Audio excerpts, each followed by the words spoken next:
Puji syukur hadirat Allah Subhanahu wa Ta'ala. Pada kesempatan malam hari ini kita masih bisa bermuazahah, kita masih diberikan kenikmatan, juga kita masih diberikan kesempatan untuk melaksanakan ibadah. Masyiral muslimin hadani Allah wa iyyakum rahimakumullah. Pada kesempatan malam hari ini kita sudah masuk hadis yang ke-8 Arba'in Nawawi, yakni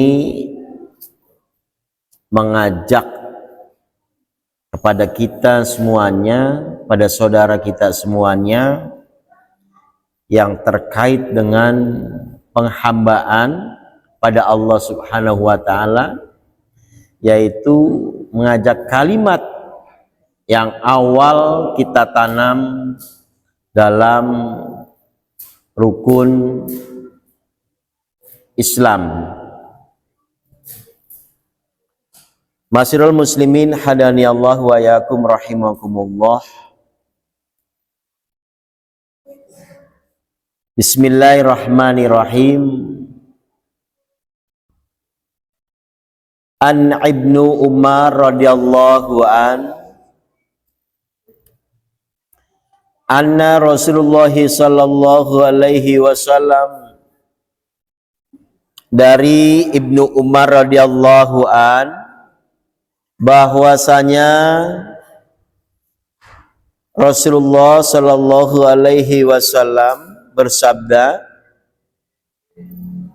amirtu an aqatilan nas, aku, kata Nabi, diperintahkan agar memerangi manusia.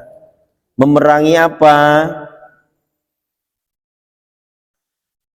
Hatta yashhadu alla ilaha illallah wa anna muhammadar rasulullah. Memerangi sehingga saudara kita ini bersaksi, mengucapkan syahadat tiada Tuhan selain Allah yang kita sembah, atau tiada Tuhan yang kita sembah selain Allah Subhanahu wa Ta'ala, dan menyaksikan bahwa Nabi Muhammad sallallahu alaihi wasallam itu adalah utusan Allah. Terus selanjutnya, wa yaqimus shalah wa yu'tuz zakah, sebelum atau orang itu sehingga melaksanakan sholat dan juga membayar zakat. Qa'id qa'allu dzalik as-shamu minni dima'ahum wa amwalahum illa bihaqqi lil islami wa hisabuhum 'ala Allah.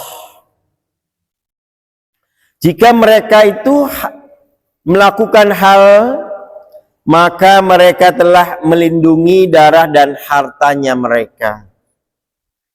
Jadi kata Nabi Muhammad sallallahu alaihi wasallam di dalam sabdanya, kita ini harus memerangi wong sing durung baca syahadat, wong kang durung Islam, wong kang durung meluning syariat Islam. Sapa sing diperangi? Nah, sederenge dilajengaken, iki ana wong kafir, ana kafir harbi, ana kafir dhimmi. Apa sih sing diarani kafir harbi? Apa sing diarani kafir dhimmi? Kira-kira ning tembaga iki ana beli kafir harbi karo kafir dhimmi. Nah, sing diarani kafir dhimmi iku wong ning luar Islam atau orang yang di luar Islam iku wong kafir. Wong sing beli meluk agama Islam iku diarani wong kafir. Salat beli, puasa beli, zakat beli, lan ora ibadah sejene.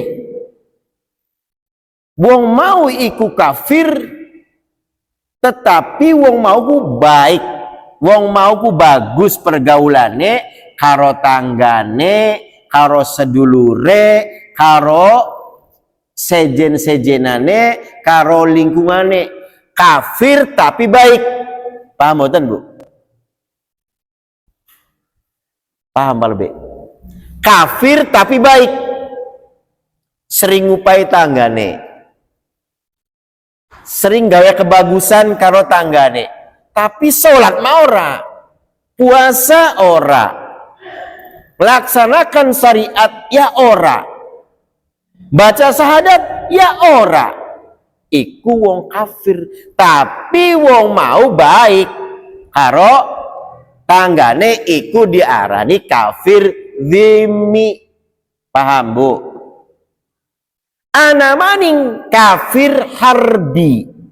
Kafir harbi iku kafir salat ora, puasa ora, orang lakoni ibadah sanes-sanese tapi gawe dugal, gawe mengkel, medite beli kejagan, gawe blesakan bae karo tanggane. Wis belaka baik-baik acan kah? Iku sing diarani kafir harbi. Paham boten, Bu? Jadi anak pira je kafir kah? Ana loro. Ana kafir dhimmi, ana kafir harbi. Ana wong Kristen misalnya, wong Kristen Cina iku wong baik pisan. Ana beli, Bu? Akeh je. Baik wong maukah? Maukah wong kafir? Bener. Tapi gawe bagus, gawe baik ning tanggane, maka wong mau wong Cina mau diarani kafir. Bener. Tapi kafire dhimmi. Ana maning kafir harbi, medite beli kejagan, beli sok sholat, beli sok sembayang, orang ucap syahadat, duduk wong Islam, gawe dugal. Arane kafir harbi. Siapa yang harus diperangi? Bahkan dari sebagian jumhur ulama bahwa wong maukah kafir harbi halal darahnya, kafir dhimmi tidak boleh diperangi, tapi kafir harbi boleh diperang. Paham, Ibu?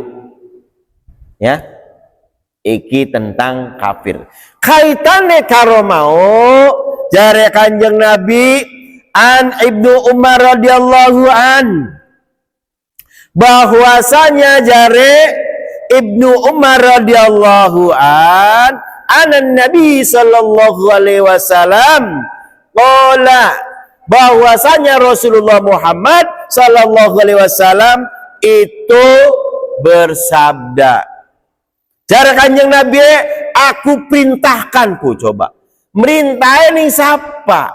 Apa ning sedulure, apa ning keluargane, apa ning umate kita kabeh.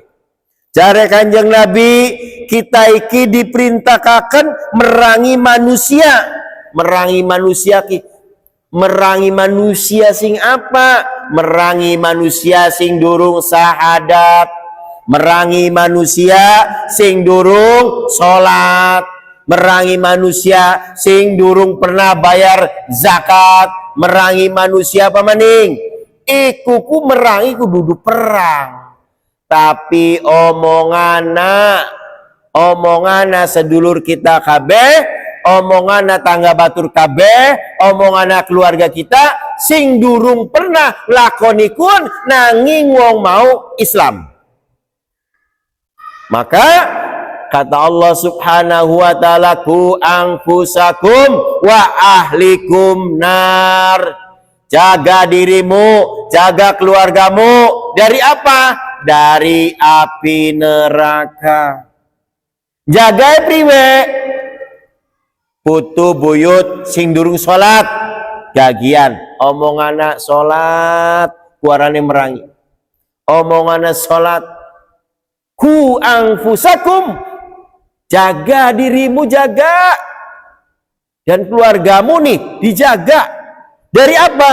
Wa ahlikum nar, dari api neraka yang di dalamnya terbuat dari manusia.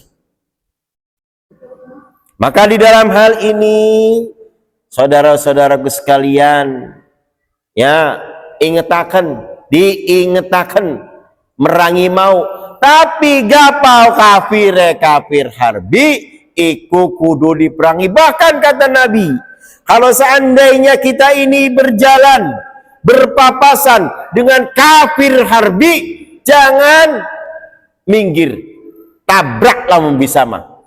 Paham Bu? Ibu lan bapak enak-enaknya melaku, lagi enak-enaknya melaku ning arpan ana wong sing maukah termasuk kafir harbi, ibu aja minggir, melaku aja minggir, lamun bisa mentabrak aku. Paham boten Bu? Oh ya. Nah, terus jare Kanjeng Nabi, usahakan wong mau ka sedurunge melaksanakan sejen-sejennya kongon sahadat. Wong mau kongon sahadat. Setelah sahadat wong mau ka kongkon salat. Setelah salat wong mau ka kongkon bayar zakat. Iki kaitannya karo sing awal, rukun Islam. Ya Bu ya.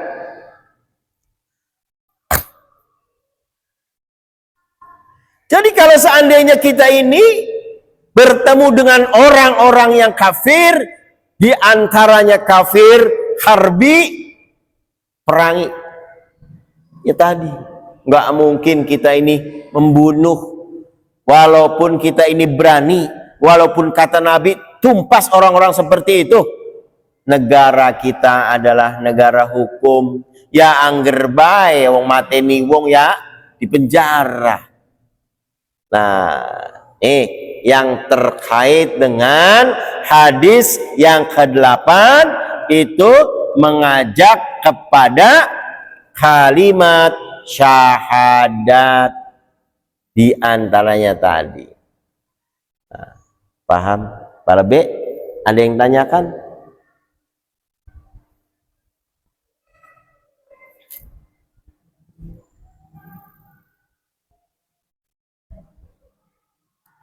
Nah, dilanjutkan. Maka Rasulullah SAW jare Kanjeng Nabi,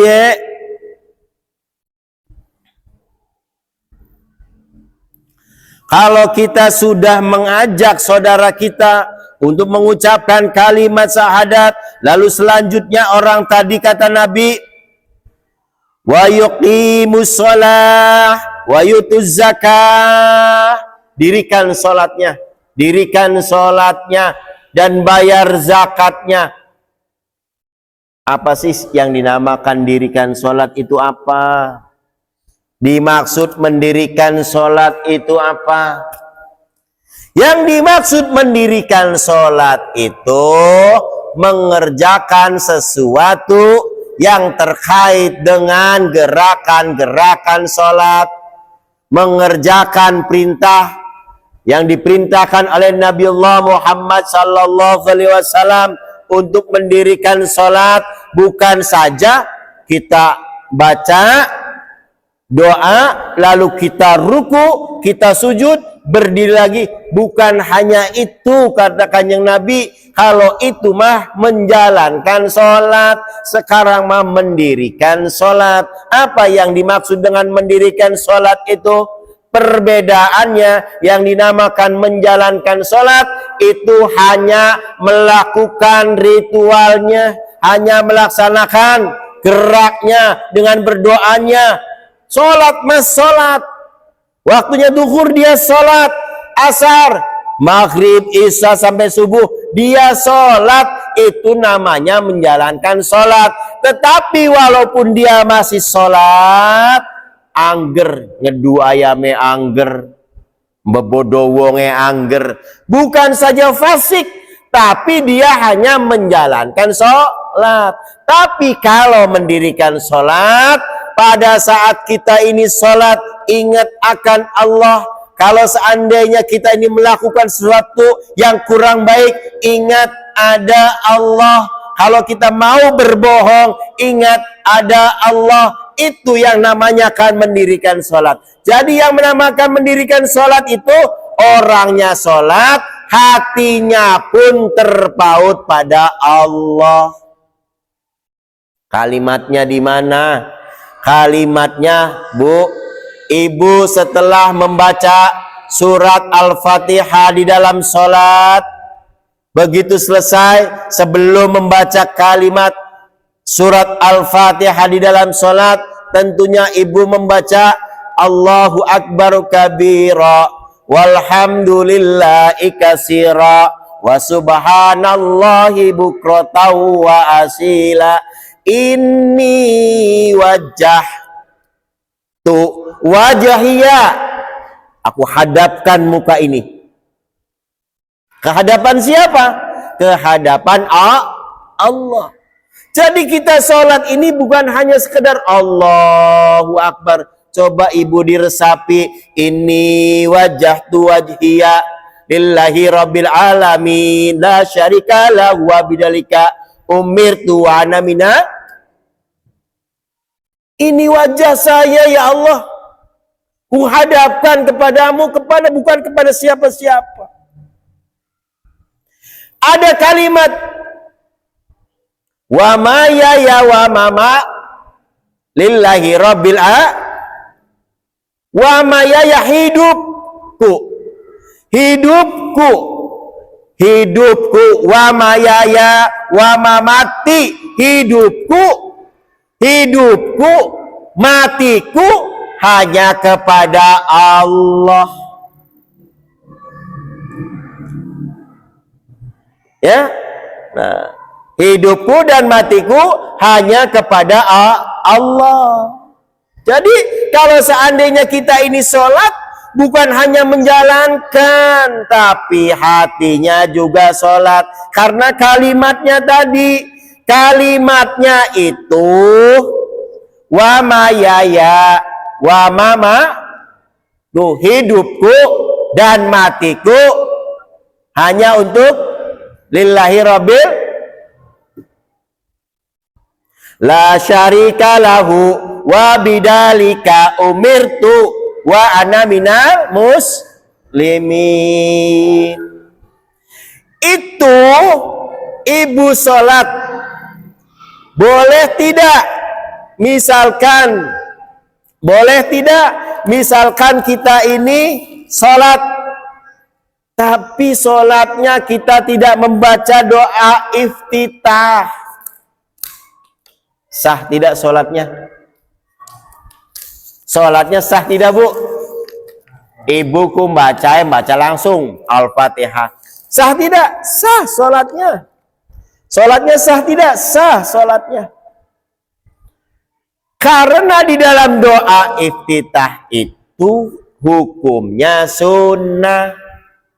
Kalau Ibu buru-buru sholatnya, kalau Ibu misalkan mau berpergian, Bapak baca doa iftitah dingin ki, suwe kini, udah nggak apa-apa. Sholli fardhu dhuhri arba rakaat mustaqbilal qiblah. Adaan lillahi ta'ala, Allahu akbar. Tidak membaca Allahu akbar kabira walhamdulillah katsira wa subhanallahi bukratan wa asila. Inni wajhatu wajhiya lillahi rabbil alamin la syarika lahu. Misalkan ibu tidak baca doa itu, tidak apa-apa. Takut ketinggalan. Mobil wis nonggoni. Wis aja ya Allah, kita mah beli baca langsung baik. Bismillahirrahmanirrahim. Alhamdulillahirabbil alamin arrahmanirrahim, dan seterusnya waladhdallin. Langsung surat pendek. Ah, saya tidak baca surat pendek, boleh tidak? Boleh beli, Bu. Oleh bacaan yang paling rukun di atas rukunnya salat yaitu Al-Fatihah. Pak, saya mah nggak pakai bismillah, boleh, tapi syirri di dalam hati bismillahnya. As-salatu liman lam yaqra bi Fatihatil kitab. Basmalah ayatu min ayatil Fatihah. Wis bener kabeh. Ya Bu ya, paham? Makanya gapa kita pengen sholat, pengen khusyuk, walaupun tadi ada anak-anak ribut, ada kehilangan apa, usahakan mau kabu doa iftitah dibeneri. Allahu Akbar, Allah ya Allah maha besar, Allahu Akbar kabira, dihayati, sholatnya enak pisan. Maka kata Rasulullah Muhammad, nikmatnya orang itu menikmati sholatnya. Ibu bapak pernah boten, nikmat banget. Anas sawijine waktu sholatku nikmat banget. Mene-mene biasa maning. Kok anak maning nikmat, lagi nikmat sholatku. Pasti anak nikmati, pasti anak hanya menjalankan saja. Maka kalau kita misalkan menjalankan sholat seimbang, maksiate masih jalan, kinsing arane wong fasik. Wong fasik ku apa? Wong fasik iku sholate getol, maksiate getol. Ana beli pala be. Seimbang, kun arane wong fasik. Sholat mah iya sholat, tapi maksiate jalan. Kun arane wong fasik, masih menjalankan sholat. Kalau mendirikan sholat, orang itu sholat tapi wedi ning Gusti Allah nglakoni keblesakan. Paham? Nah, Mas Heru ada yang tanyain? Udah paham? Nah, jadi seperti itu. Ada yang tanya apa lebih?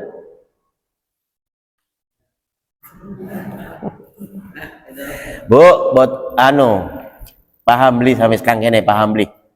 Ngaji aja kakek, gak ngaji kakek hari wong tuaiku pentiume sejen karo nom.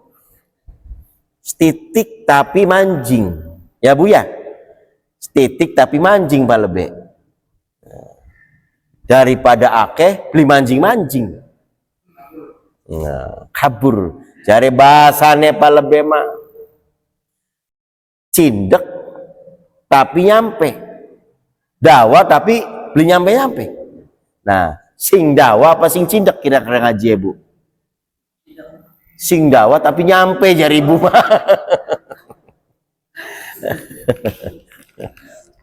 Ada yang tanyain lebih terkait dengan ini? Nah, tadi kembali lagi. Maka kata Rasulullah tadi, kalau sudah mengajarkan syahadat, kalau sudah menegur tentang syahadat untuk saudara-saudara kita, ajarilah sholatnya. Ajarilah bagaimana cara membayar zakatnya. Ajarilah untuk amalan muamalah yang lainnya. Jangan hanya sekedar itu, ajari. Nah, karena apa? Seorang kepala rumah tangga kepala keluarga akan dipertanyakan, Bu. Sejauh mana mengajari anak-anaknya yang punya anak. Palebe anaknya berapa, Palebe? Anaknya 6. Barang anaknya Palebe 6, sing telu taat sholat. Sing loro kadang-kadang sholat, kadang-kadang ora. Misal, ana maning sijie ora sok sholat. Palebene ngimami bae sholat. Ngimami bae.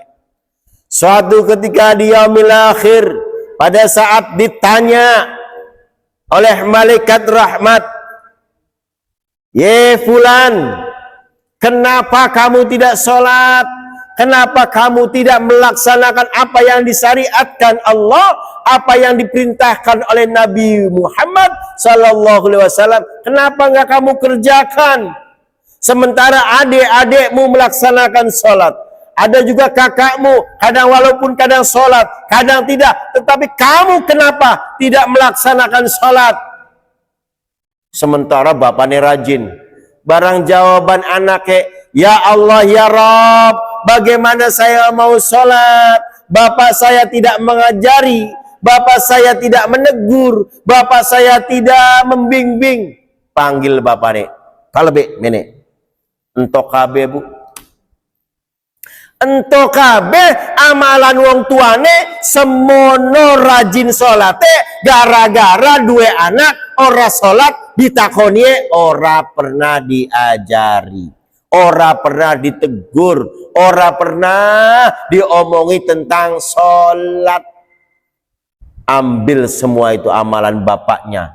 Tanggung jawab seorang ayah, tanggung jawab seorang kepala rumah tangga, kepala keluarga, bukan saja mengajari istrinya, tetapi juga harus mengajari anak-anaknya. Kalau ngambil bahasanya Mas Heru, seorang kepala rumah tangga itu menanggung dosa keluarganya. Seorang istri ditanggung suaminya, anak ditanggung bapaknya. Tapi seorang istri tidak menanggung dosa suaminya. Enak boleh baru. Enak lanang atau enak wadon? Takona ibu-ibu, enak dadi wong lanang apa enak dadi wong wadon?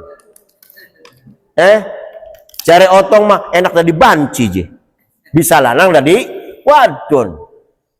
Nah, tidak ada yang enak. Allah fitrahkan, Allah juga sudah beri hak dan kewajiban. Allah juga sudah beri batasan laki-laki, batasan perempuan. Kenang apa wong wadon anak hede, wong lanang laka hede.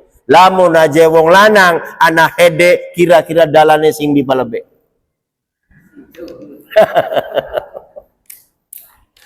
Bayangkan. Maka tugas kewajibannya sudah jelas. Maka kata Allah tadi, "Ku anfusakum wa ahlikum nar." Palebe, jaga sirako, jaga istri sira, jaga anak-anaknya sira, aja sholat dewek baik, aja pinter dewek baik, ajari istri dan anak-anakmu untuk melaksanakan sholat. Ada sebuah riwayat, Bu, bapaknya ini blegedud, jarang sholat, orang tuanya jarang sholat. Anak mah berapa persen anak kongkon meng masjid ning wong tuane ibu. Lamun aja wong tuane ngongkon anaknya pun pada sembahyang di masjid, rame kini bakalnya masjid. Rame mboten. Ngongkon anak ora, dheweke ora mangkat. Suruh anak-anak kita ke masjid. Maka pada suatu hari ada seorang anak yang selalu ke masjid, mengaji ke masjid, membaca Al-Quran di masjid. Anak ini pintar, lalu orang tuanya tidak pernah melaksanakan sholat. Orang tuanya tidak pernah datang ke masjid. Orang tuanya tidak pernah melaksanakan ibadah. Tapi anak mau kabur. Begitu sholatnya sholat, begitu sholatnya sholat sampai berdoa, Rabbana ghfir lana wali walidina warhamhuma kama rabbayana shaghira. Lamun anake donga mengkonon baik, wong tuane beli sholat keangkat, Bu. Derajatnya keangkat. Tapi sebaliknya, wong tuane donga prewe baik, anak beli bisa keangkat. Nah, pada saat itu dia lahir dipanggil, "Hei si fulan, kamu hebat, akan kuberikan mahkota untukmu." Jare anake wis aja nggo kita ya Gusti, nganggo bapane kita baik. Bapane kita bagian yang blegedut gah, kita ki sembayang Gusti, kita donga baik. Allahumma gfir lana wali walidina warhamhuma kama rabbayana shaghira. Ya Allah ya Rabb, ampunilah dosa saya, dosa orang tua saya. Sampai begitu. Sebagaimana dia itu ngopeni ngecilik ya Gusti. Bayangkan. Tapi orang tua, ya Allah ya Rob, angkat derajat anak saya, sementara anaknya lagi dolanan. Anak bisa mengangkat derajat orang tuanya, tapi orang tuanya, artinya derajat itu, Bu, tentang kaitannya salah dengan dosa, bukan dengan pekerjaan. Lalu sebaliknya, kalau doanya bapaknya ini supaya anaknya soleh, belum tentu. Banyak nabi yang bapaknya soleh, anaknya ingkar. Nabi siapa? Nabi Musa alaihissalam. Solehnya bukan main, taatnya bukan main. Bagaimana dia puasa, tapi punya anak kafir, Kan'an. Anaknya Nabi Musa. Bayangkan. Ada juga bapaknya rajin. Seperti tadi, anaknya tidak rajin. Nah, ada juga kebalikannya. Anaknya dadi wong, bapaknya beli dadi wong. Banyak. Maka pada kesempatan ini, intinya, kesimpulannya, kalau kita di keluarga yang belum sholat, diingatkan. Makanya kata Allah Subhanahu wa ta'ala, pada saat orang ini tutup usianya, pada saat Allah ini ambil ruhnya, maka habislah perkara di dunianya. Tetapi ada 3 perkara yang akan menghampirinya. Ada 3 perkara yang akan menjaganya. Apa ya Rasulullah Muhammad? Perkara yang pertama, waladun soleha, anak yang soleh, yang mendoakan orang tuanya. Ada enggak kalimatnya, bapak yang soleh selalu mendoakan anaknya? Tapi jare Kanjeng Nabi, anak yang mendoakan orang tuanya. Kira-kira kita ki duwe durung, Bu, Bapak, anak sing bakalen ndongakaken kita ki ana beli. Jangan sampai nih kita punya anak tidak mendoakan. Apalagi kalau kita tutup usia, kita ini sudah mati, kita mau mati, wong anaknya ya meneng bae santai bae ora iya orang Bu aja sampai Bu duwe anak beli ndongakaken. Bagian anak mau wis kawin gah, sing penting dongae, Allahumma gfir lana wali walidina warhamhuma kama rabbayana shaghira. Iku keangkat derajate wong tua. Yang kedua, ilmu kang manfaat. Ibu ngaji ning kene, ibu ngerti, anak sing beli paham dipai weruh. Ilmu kang manfaat. Walaupun kita punya satu ayat, sampaikan kalau itu benar. Ilmu kang manfaat kaping telune yaiku sodako zariyah. Bakale kita iku mati aja diwedeni, tapi wedenana setelah mati. Nah, palebe kira-kira ake wong wedi mati beli. Ake wong kang wedi mati, tapi beli wedi ning dase mati. Terbalik. Akhir hayat kita ini, takutilah bagaimana setelah kita ini sudah tidak ada. Karena orang yang mati itu tidak tahu bahwa dirinya itu mati. Nanti orang sudah pada pergi, baru ingat jasad saya mana. Ternyata jasadnya sudah terbujur kaku, jasadnya sudah dipendam di dalam tanah. 3 perkara tadi yang akan melindunginya. Nah, paham lebih? Ada yang tanyain? Kalau sudah tidak ada yang tanyakan, ya waktu isanya sebentar lagi. Nah, Pak Heru ada yang tanyain?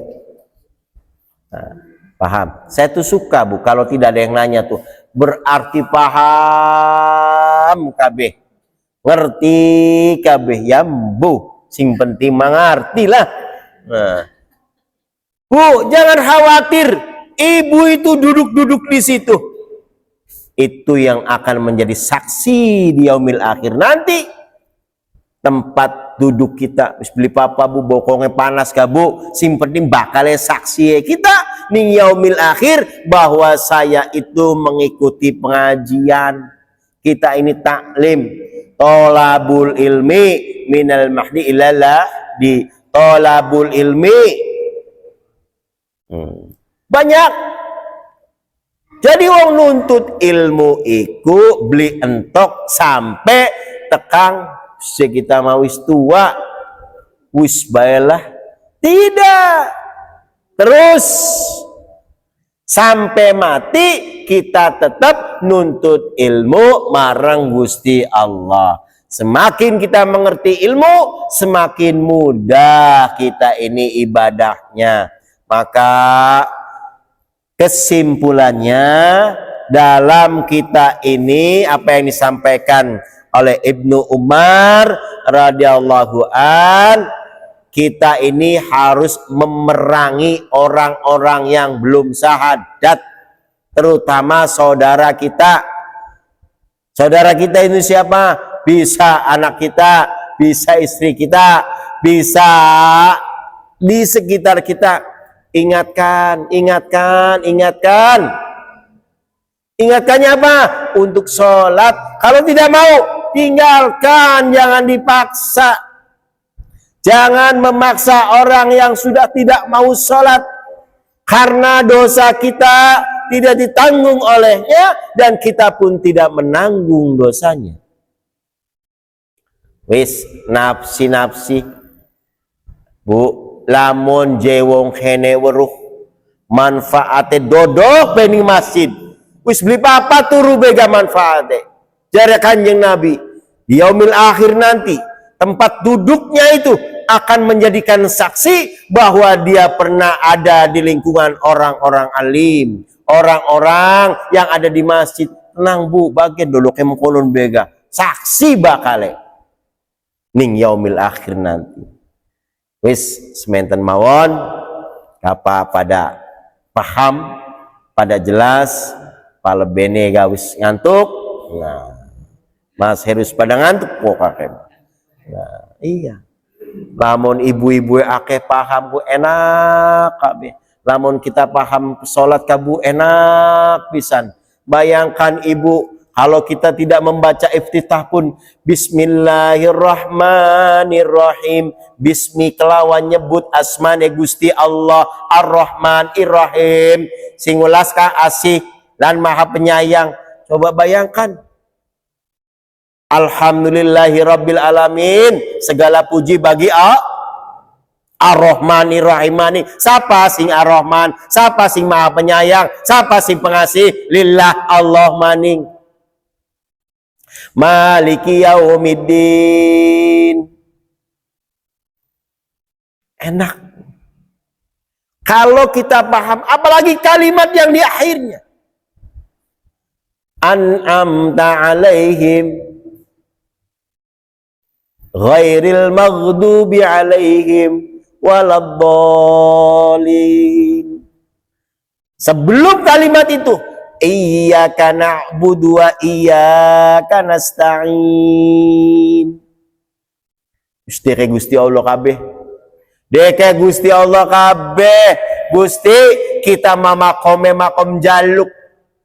Wis sampean deke dunia deke sampean kabeh. Maha sampean kabeh. Kita mamakome makom jaluk. Makom meminta, maka berilah saya ya Allah apa yang kami inginkan, apa yang kami butuhkan ya Rabb. Apalagi ada orang, Pak Ustadz, saya bisanya kulhu aja. Maksudnya suratnya kulhu aja. Habis selesai waladdallin kulhu. Boleh tidak aja? Ya tidak boleh. Itu kan kulhu itu harus disambungkan. Dipikirnya itu kulhu ini bacaan. Qul huwallahu ahad. Allahu samad. Lam yalid wa lam yulad wa lam yakul lahu kufuwan ahad. Itu surat penyembahan, mengesahkan, meyakinkan diri kita Allah ahad. Tidak diperanakan, tidak punya bapak, tidak punya ibu, tidak punya anak. Lain dengan di Kristen, Tuhan bapak, Tuhan ibu. Kan begitu. Itu penghambaan. Makanya kalau ada orang doanya, kok kenapa sholat Isya ada orang suratnya itu pakai kulhu lagi. Ada yang pernah disampaikan oleh Nabi Allah Muhammad, ya Rasulullah Muhammad, itu si sahabat itu, kenapa bacaan doanya hanya kulhu aja, suratnya suratnya Al-Ikhlas saja. Katakan yang Nabi itu orang yang meyakini bahwa Allah ini benar-benar esa. Sah tidak ya Rasul? Bukan saja sah, dia sudah meyakini bahwa Allah itu esa. Hadirinnya rahimakumullah, bentar lagi sholat Isya kita sambung nanti bukan ba'da Isya, ba'da minggu depan. Tapi insya Allah Pak Lebe, saya minggu depan itu ba'da Isya Selasa, kalau nggak salah tanggal 17 itu diundur, tanggal 17 itu ngaji di perbatasan Subang dan Sanca. Jadi barangkali nanti libur tuh. Nah, jadi hari Selasa tuh tanggal 17 saya ada di Subang. Nah, barangkali itu saja Ibu dan Bapak dengan jamaah sekalian, mudah-mudahan walaupun sedikit tapi mantep, walaupun sedikit tapi mengena ya Bu ya, aja kakek mulane kita setitik hadisnya setitik baik. Tapi ping 40 kini Pak. Ping 40 kinda wolu. Jadi gapaus 40 hadis berarti ngaji tentang hadis arba'in nawai pragat palebe kudue gawe tumpengan khataman hadis arba'in nawawi. Engko Selasa ngarepe berarti ganti kitabe. Setiap khataman syukurane yuk mangan bareng kayak tumpengan ning kene. Kira-kira wadon gelem beli ini makanan ki. Nah, aja senyum-senyum baik Bu. Nah, manfaat insyaallah. Itu saja yang dapat saya sampaikan. Mudah-mudahan Allah selalu memberikan keberkahan, memberikan hidayah kepada kita dan kepada keluarga kita yang belum mampu masjid. Ihdinas siratal mustaqim, wallahul muwaffiq ila aqwamit thoriq. Wassalamualaikum warahmatullahi wabarakatuh.